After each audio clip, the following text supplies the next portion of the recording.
tubuh memiliki sistem kekebalan. Sistem kekebalan dibentuk, salah satunya adalah terbentuknya antibodi.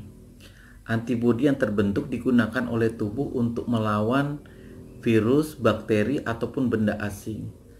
Ketika sistem kekebalan tubuh menyerang dirinya sendiri, makalah timbullah penyakit autoimun.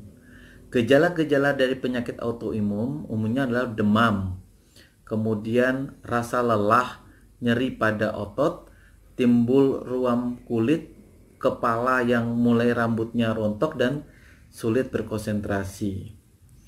Penyakit autoimun itu banyak sekali. Kali ini kita bahas tentang 9 penyakit autoimun yang sering kita temukan di praktek dokter ataupun di klinik kesehatan. Ketika tubuh kedatangan antigen, baik berupa bakteri, virus maupun partikel asing, maka sel tubuh akan membentuk sel T dan sel B. Sel B ini akan membentuk sel plasma yang akan menghasilkan antibodi, di mana antibodi yang terbentuk akan menyerang antigen tersebut. Tetapi ketika antibodi yang tersebut yang dibentuk justru menyerang sel tubuh sendiri, maka terjadilah penyakit yang disebut dengan autoimun. Penyakit autoimun bisa mengalami flare. Gejalanya muncul tiba-tiba dan langsung berat.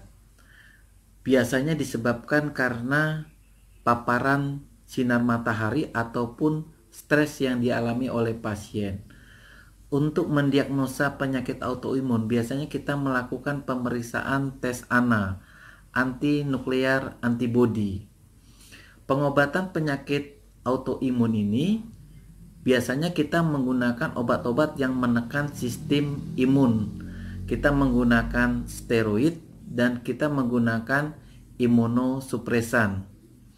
Dari banyak penyakit autoimun, kali ini kita bahas 9 penyakit yang biasanya kita temukan di klinik. Yang pertama, miasthenia gravis. Pasien mengalami kelemahan saraf dan kelemahan otot, bahkan pasien tidak mampu berjalan, sesak napas, susah tersenyum, kemudian susah menelan makanan, disebabkan karena adanya antibodi yang menyerang kelenjar timus, kelenjar yang ada di rongga dada. Pengobatan spesifik pada miasthenia gravis biasanya kita melakukan operasi pada kelenjar timus. Yang kedua yang tidak kalah mungkin dikenal dengan nama penyakit lupus ya, atau lebih lengkapnya lupus eritematosus sistemik. Pada penyakit lupus ini antibodinya banyak menyerang sistem di dalam tubuh kita, sehingga gejalanya kadang-kadang pertama dari rasa nyeri pada semua persendian, kemudian timbul ruam pada kulit, bahkan khas sekali adanya butterfly pada wajah, rambut rontok, sakit kepala, pusing, kelemahan badan. Sehingga pada penyakit lupus pengobatan spesifiknya biasanya kita menghindari paparannya, misalnya menghindari stres, kemudian paparan dari sinar matahari pun kita harus cegah, biasanya dengan lotion ataupun seperti topi maupun payung. Rheumatic arthritis adalah salah satu dari penyakit autoimun di mana antibodinya menyerang sistem persendian.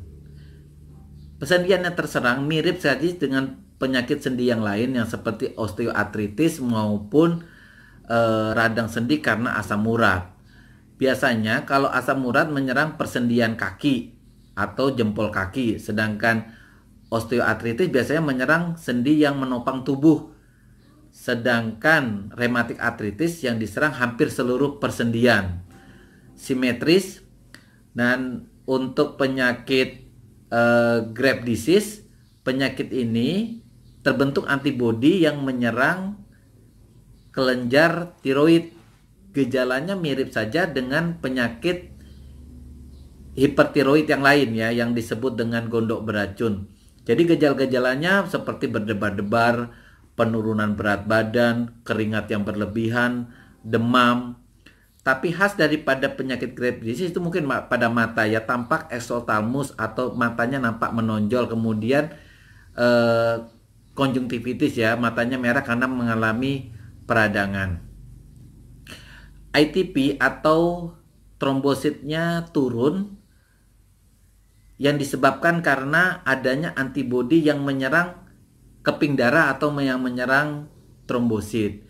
Pada penyakit ITP ini biasanya di awal-awal memang tidak ada keluhan. Ketika trombositnya mengalami penurunan sampai di bawah 50.000, barulah timbul gejala yang berupa pendarahan spontan, baik berupa mimisan, batuk darah, berak darah, kencing berwarna merah. Penanganan pada pasien ini biasanya kita menggunakan juga sama seperti penyakit autoimun yang lain, yaitu menggunakan imunosupresan, menggunakan steroid. Tetapi kalau kasusnya sudah terjadi pendarahan, biasanya kita memberikan trombosit melalui transfusi agar trombositnya naik sehingga pendarahannya bisa dihentikan. Kemudian radang ginjal yang disebut dengan glomerulonefritis. Jadi peradangan pada ginjal ini adalah timbulnya antibodi di dalam tubuh kita yang biasanya disebabkan karena ada infeksi, misalnya radang tenggorokan.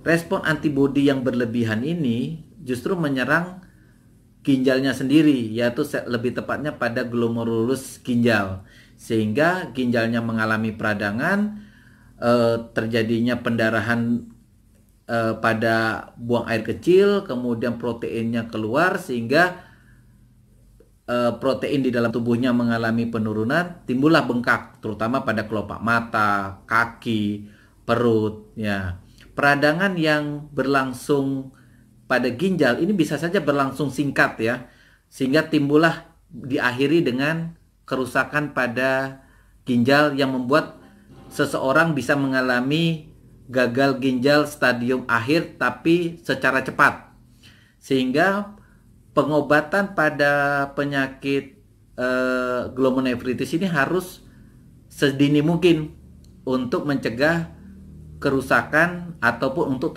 mencegah terjadinya gagal ginjal stadium akhir.